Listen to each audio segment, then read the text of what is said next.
Culture Info. C'est tout de suite et à présent avec ce numéro de la première édition de l'émission en direct de Fabi TV pour le club littéraire de l'Université de Lomé. À la présentation, je suis Abedalo Kwame Honoré, éditeur chargé à l'organisation des activités du club littéraire. Et ce soir, j'ai l'honneur de vous présenter en duel deux personnes pour débattre ensemble sur un thème qui est d'ordre actuel, qui jalonne les établissements scolaires, les universités privées et publiques de la place et partout dans le monde, qui fait défi et qui provoque les médias. Il s'agit bien de la mode qui s'invite dans nos milieux scolaires. La mode dans nos milieux scolaires. Je ne suis pas seul sur ce plateau, je suis bien accompagné à ma droite par un jeune homme et à ma gauche par une jeune dame. Je vous les laisse se présenter aux téléspectateurs. Bonjour. Bonjour Eddie. J'espère que tu vas très bien. Je me porte bien. Et vous? Je vais très bien aussi. Bonsoir chers téléspectateurs. Et je me présente à la personne de Débris Stéphane Kokou Lawson. Je suis secrétaire adjoint actuel du club littéraire de l'Université de Lomé. Et je suis là ce soir pour le petit débat qui sera mené entre nous ici. Justement, il n'est pas seul, il est accompagné à ma droite par une jeune demoiselle charmante et surtout déesse des mots, la diva de la mode. Bonsoir. Bonsoir Eddie. Bonsoir, comment vous allez? Je vais bien. Alors laissez les téléspectateurs vous connaître. D'accord. Bonsoir mes chers téléspectateurs, et je suis ravie de vous revoir sur ma chaîne Fabi TV. Et n'oubliez pas que c'est la diva de votre vie. Veuillez prêter toutes vos attentions pour bien cerner tout ce que nous allons dire concernant la mode en milieu scolaire. Justement, elle est la diva de la mode de vie. Elle est la présentatrice, l'animatrice par excellence de la chaîne, que la chaîne a du commun. Et aujourd'hui, je prends sa place. Mais tout d'abord, de nos jours, il est d'office de ne pas mettre en marge cette actualité prépondérante qui est la mode vestimentaire qui s'invite dans nos institutions éducatives, dans nos milieux scolaires, dans les universités privées et publiques de la place. Mais à constat priori, il est à remarquer qu'une exubérante dressing s'invite. Parfois des maquillages extravagants, des tenues vestimentaires compliquées, des sébagos, des sandales et tout genre d'accessoires qui ne correspondent pas à une mode ou à un style vestimentaire approprié pour un étudiant, un apprenant, un écolier de porter ou bien de se vertir.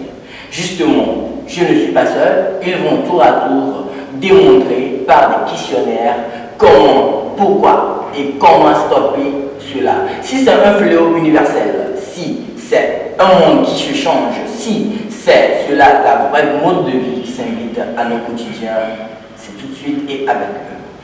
Alors, Monsieur Stéphane, Oui. vous conviendrez bien avec moi que la mode est quelque chose qui est remarquable dans nos jours.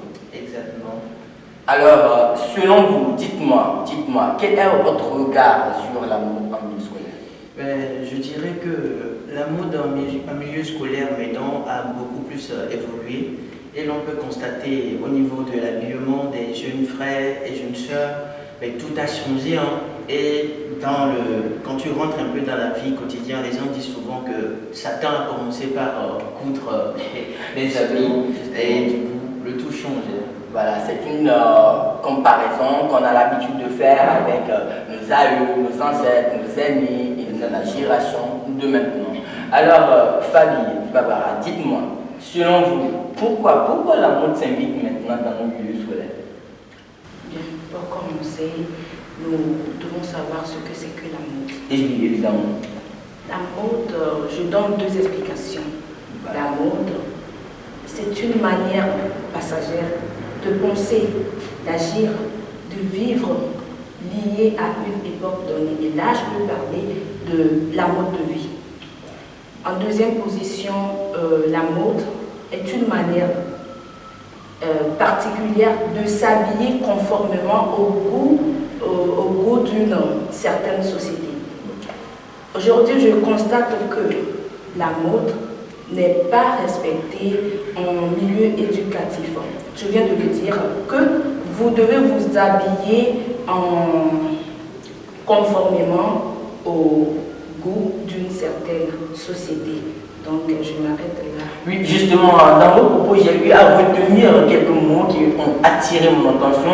Il s'agit de s'habiller particulièrement à un goût personnel. Alors, direz-moi que la mode, c'est une histoire personnelle. Non. Je m'habille conformément à une certaine société, veut dire que je dois savoir que je suis élève, je suis étudiant. Donc, je dois m'habiller correctement de la tête jusqu'aux pieds. N'oubliez pas, nous avons des écoles de stylisme et modernisme. Donc, eux, ils peuvent s'habiller n'importe comment.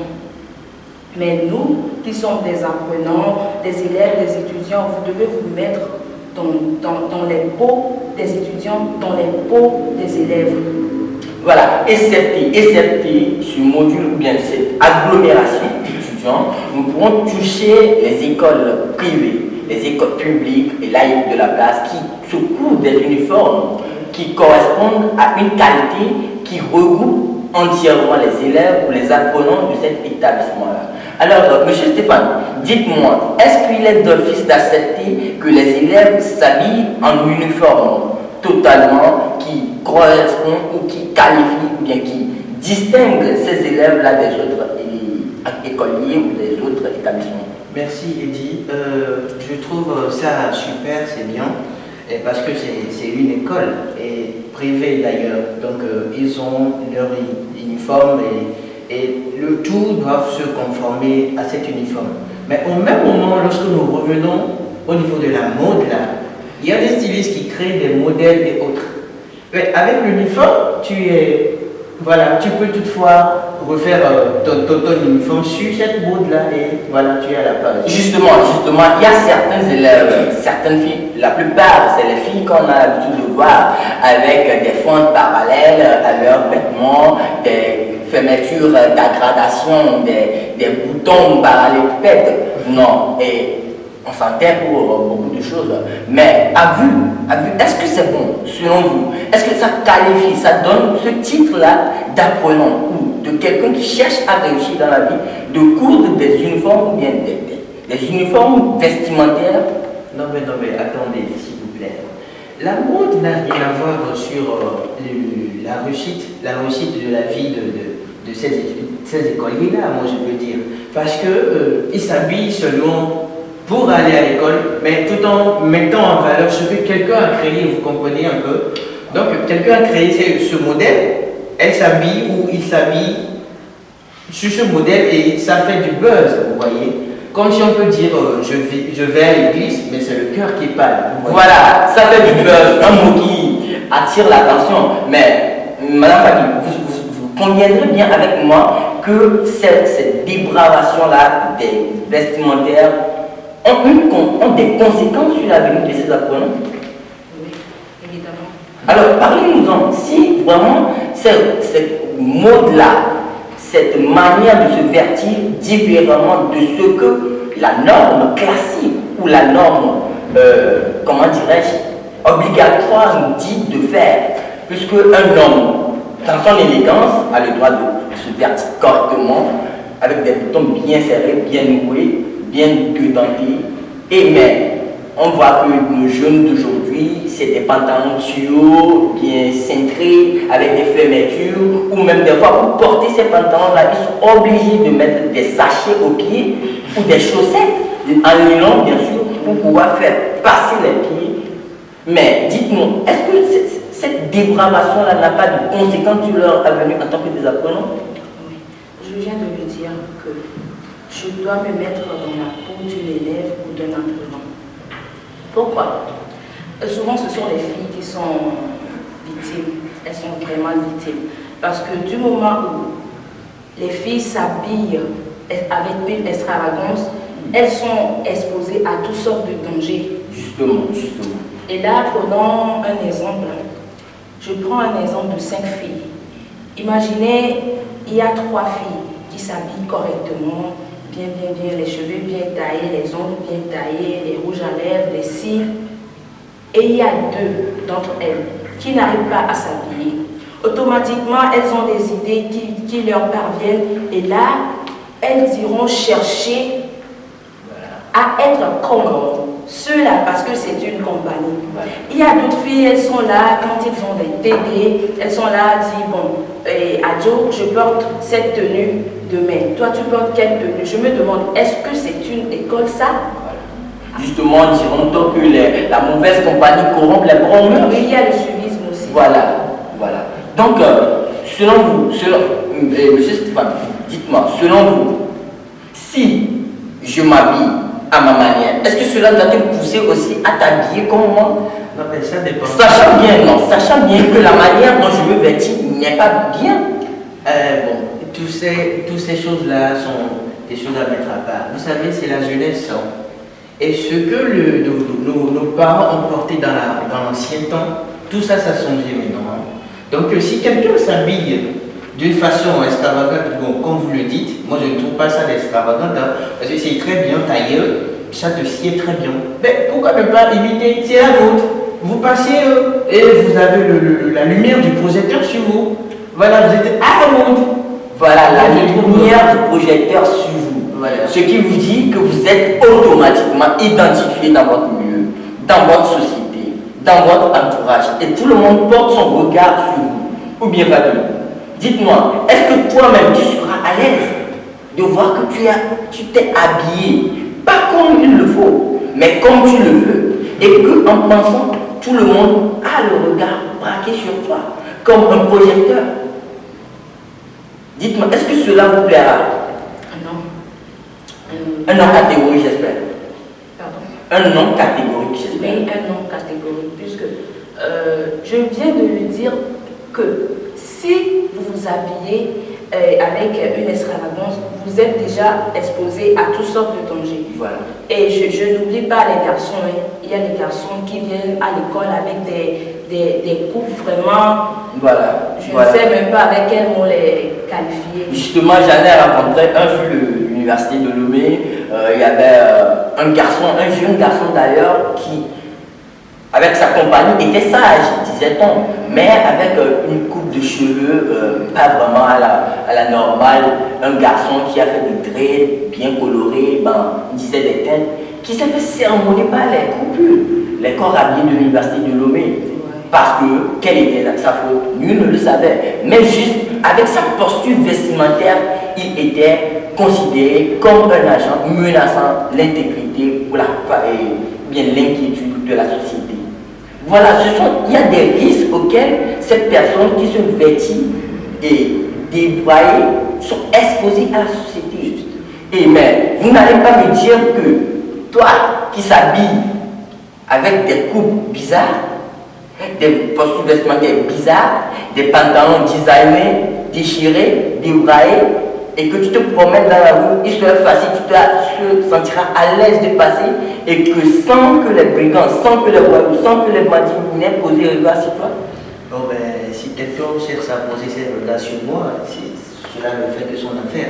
Bon, enfin, parlant de toutes ces choses-là, tout dépend de nous-mêmes.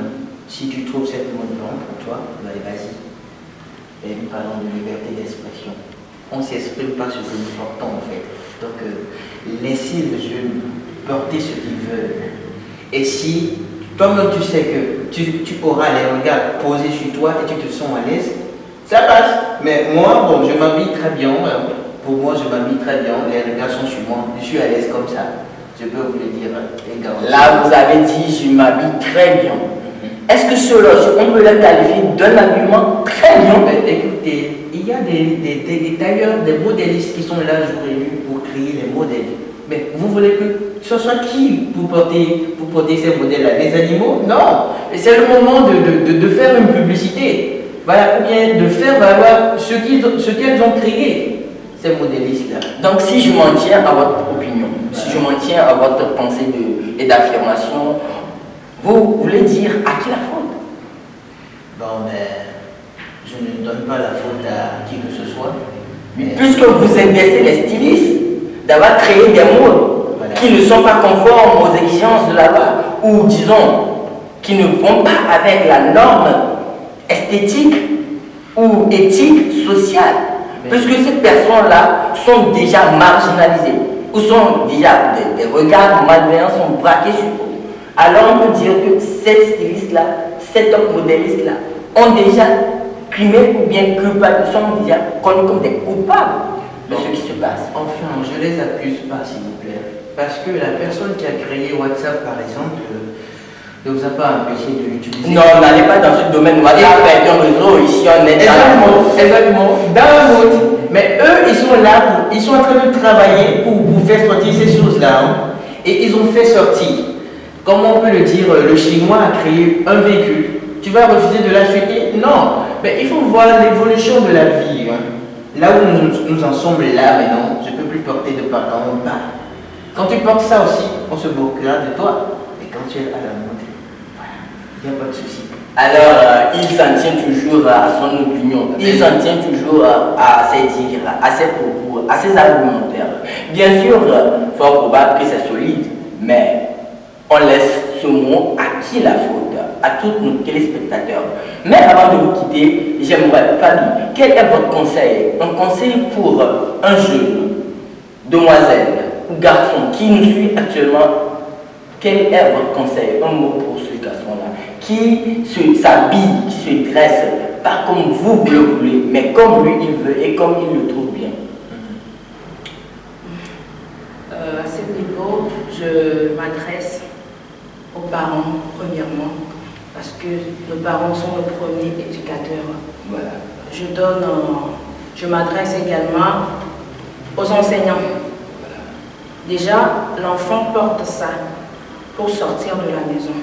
Là, le parent qui voit que son enfant ne s'est pas bien habillé, il doit l'interpeller. Voilà. Troisièmement, je m'adresse aux élèves qui mettent des vêtements dans leur sac et arrivés en chemin, ils se déshabillent et portent ce qu'ils veulent. Voilà. Et là, que les enseignants les interpellent dans la cour de l'école. Là, si je m'adresse aux trois personnes, les enseignants, les élèves et les parents depuis la maison.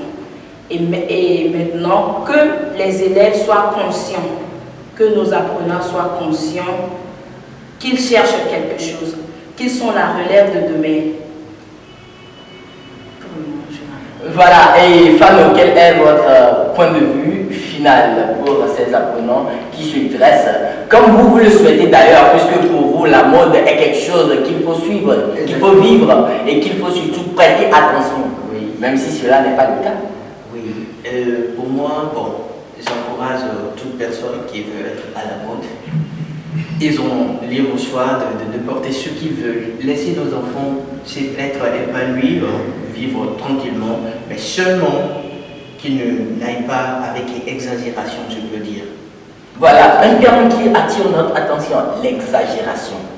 Chers amis téléspectateurs, enseignants, instituteurs, parents, élèves, maintenant vous savez comment faire pour ne pas vous laisser débarquer ou embarquer dans ce lot de personnes qui ont des regards malveillants, malsains, braqués sur eux au sein de notre société. Car votre envelure en dépend. Chers téléspectateurs, merci de nous avoir suivis. C'est ici, maintenant et tout de suite qu'on vous laisse. Ici, je suis à la présentation à Pédale comme Honoré. À ma droite, vous avez M. Dépé Fano, Stéphane. Et à ma gauche, vous avez la diva de la mode de Fanny. Derrière la caméra, M. Dick Armel et toute sa partie de réalisation et partie technique. À nous revoir la prochaine. Bye bye.